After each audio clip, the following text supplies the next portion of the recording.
Alright, let's take a quick look at tonight's action that's going to be coming up on this Thursday, November 10th. I'm off, so I'm doing this early. Anaheim's in Carolina. Anaheim lost last night overtime. Carolina's lost some overtime games here. So they're staying near 500. It's kind of an artificial 500. I'll say Carolina wins this one 4-2. I don't know. Columbus is in Boston now. Columbus got beat by Boston early in the season. I'm going to say Columbus, who are legitimately good right now, win this one 3-1. Pittsburgh's at home to Minnesota. Pittsburgh's 9-2-2. Minnesota, the team that I'm doing the video on today. Pittsburgh, I'll say wins this one 3-0. Montreal's at home to LA. LA's one game over 500 right now. Montreal's 11-1-1. I'll say LA pulls off an upset tonight. Something tells me this Peter Budaj story isn't going to go away. So I'll say 4-2. The Islanders are in Tampa. The Islanders one game below 500. Tampa two games above. This is that time of the year where everybody's really close. So I'll say Tampa, 3-2 in overtime. San Jose's in Florida. San Jose won their last game, so did Florida. Florida's at 500. They've been inconsistent. San Jose's got to get their act together. I'll say San Jose wins this one 3-1. 4 more games to go here. Vancouver's in Detroit. Both teams won their last game, but both teams have not been playing well lately. So the question becomes one of which of the two struggling teams is going to win tonight. And I'm wearing Canucks, but I'm calling Detroit here. Vancouver's record in Detroit has not been great for the last 2 decades. Forever. I'll take Vancouver. Nah, I'll take Detroit. 3-0. I'll say the shutout-prone Canucks will get shut out. Nashville, who are one game below 500 thanks to 3 loser points. St. Louis, who's 3 games above 500 thanks to 3 loser points. As the artificial records continue, I'll say St. Louis wins this game 3-2. But I'll say in overtime, so I'll give Nashville another loser point. Calgary, who've lost their last 2, are at home to Dallas, who've lost their last 3. Fear not, Calgary. Dallas is toothless right now. I'll take Calgary 4-2 in this one. And even odds on a Lindy Ruff firing in the next 10 games if Dallas doesn't get their act together. A lot of pressure on Dallas to win this year. Winnipeg, who won their last game. Arizona won their last game. I'll say Arizona wins this one 4-2. One punch knockout for Max Domi's team. And and this was of course a matchup between the Winnipeg Jets and the franchise that was once the Winnipeg Jets. So it's one of those meetings that I don't know if Winnipeg fans care about so much, whether or not the current Jets beat the former Jets, but it's an interesting matchup nonetheless. I was asked as well a couple of times about the Jake Virtanen thing. I read up on Jake Virtanen getting sent down. He's being sent down for 2 games, and he's coming back up to the parent club.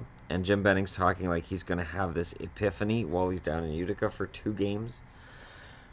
If Virtanen is that inconsistent as both Desjardins and Benning say, and if he is that enigmatic, and if he is in that much need of help and development, as I don't know, maybe I said during the summer, maybe the Canucks would have been better off sending him down and leaving him down.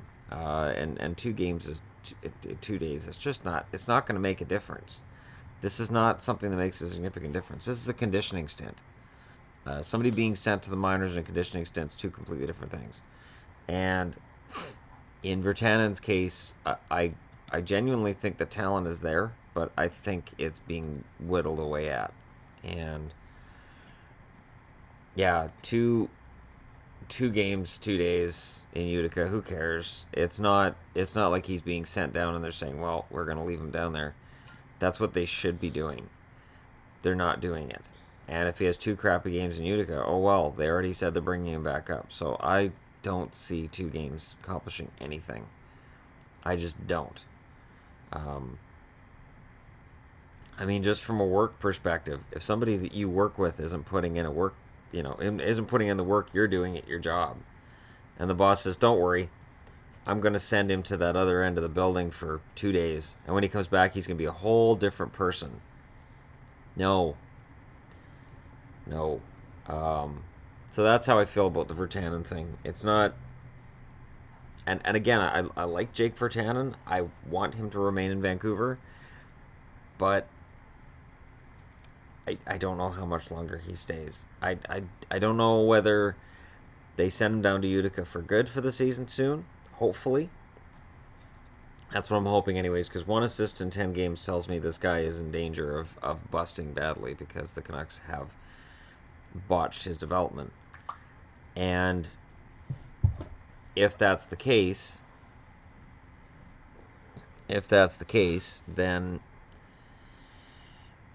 they have to make the move now. Like, when people were asking about Virtanen being sent down, I thought, okay, good, so they're sending him to Utica. And then I read about it, I'm like, wait, for 2 days? That's nothing. That's not going to help him. This is about his long-term development. This is about 2 years, 5 years from now. This season is lost for Vancouver. The Canucks are not making the playoffs.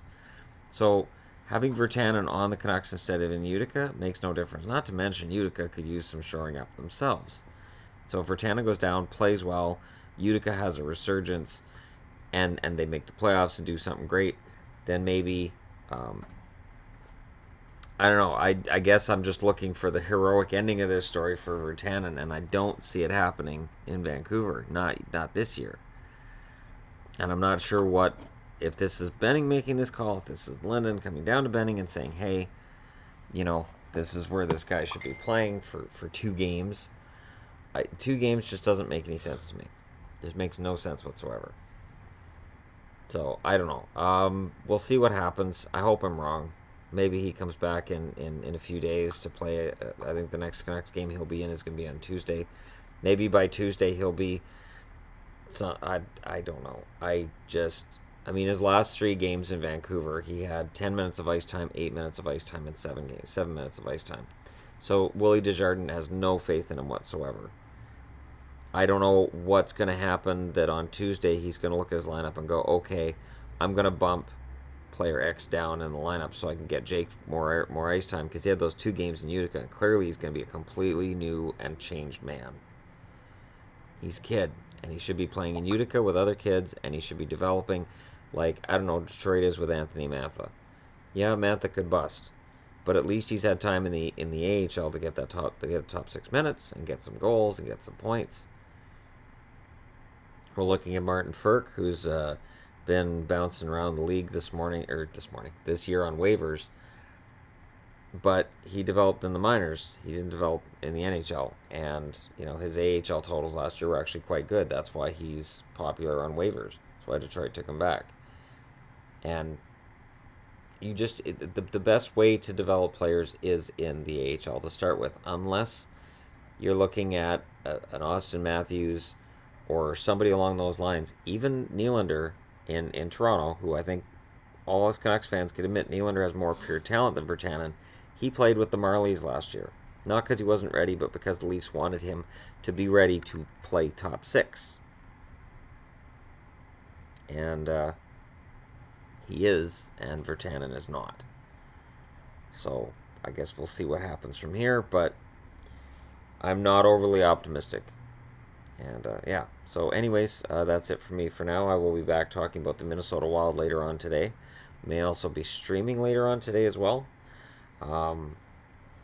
Anyways, yeah, the video I made on the election is now up to over 700 views. So I'm not sure what's going on. Somebody's sharing something somewhere because it just jumps. So it's weird because that channel's got 60 subs. It's not like this channel where if something gets 700 to 1,000 views, I don't go, oh wow, look at that. So yeah, it's different. Anyways, thanks for watching. Shadow here, thanks you for watching as well. And ow, well, he's clawing my leg. What was that about? He's happy, so he's kneading. Yes, massaging me with his claws. Yes, good kitty.